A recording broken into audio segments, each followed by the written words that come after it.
We also don't fight with stupid rules of engagement. We untie the hands of our warfighters to intimidate, demoralize, hunt, and kill the enemies of our country. Those are the words of a potential war criminal, right there.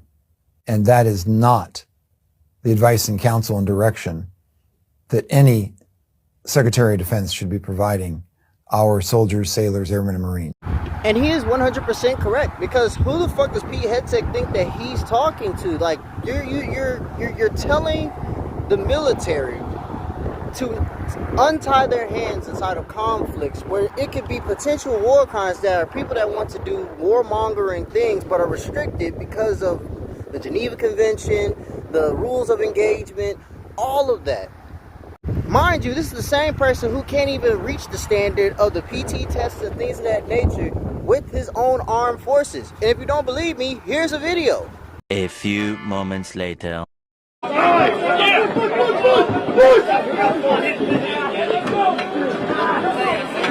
Somebody get in here! 30 seconds!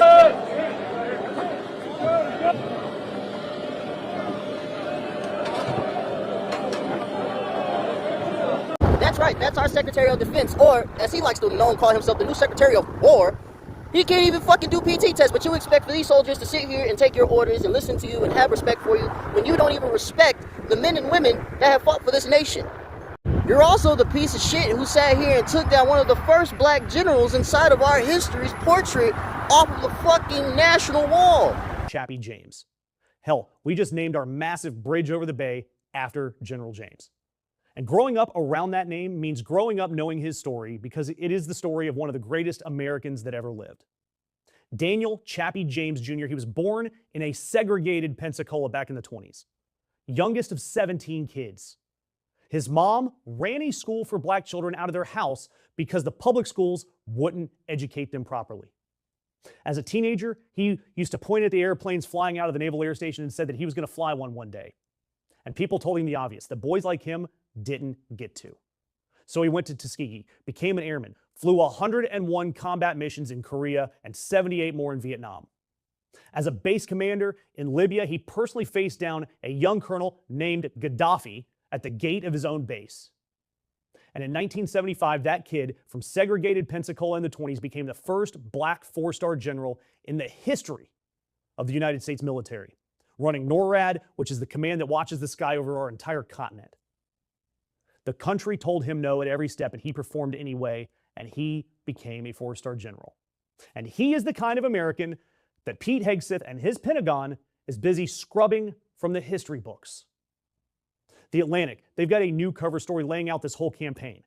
Web pages about black service members deleted. Photos erased. While he's so busy trying to make the American military a white man and a white man only club, he has to understand both men and women that have served inside of this branch, or in the branches of our service to the nation, have laid down their lives from the time this country was being inducted in its 250 plus years of it being in existence, to literally the men and women and the Native Americans and the Spanish and all of these people that came to save this nation and make it what it is today. You want to erase that history.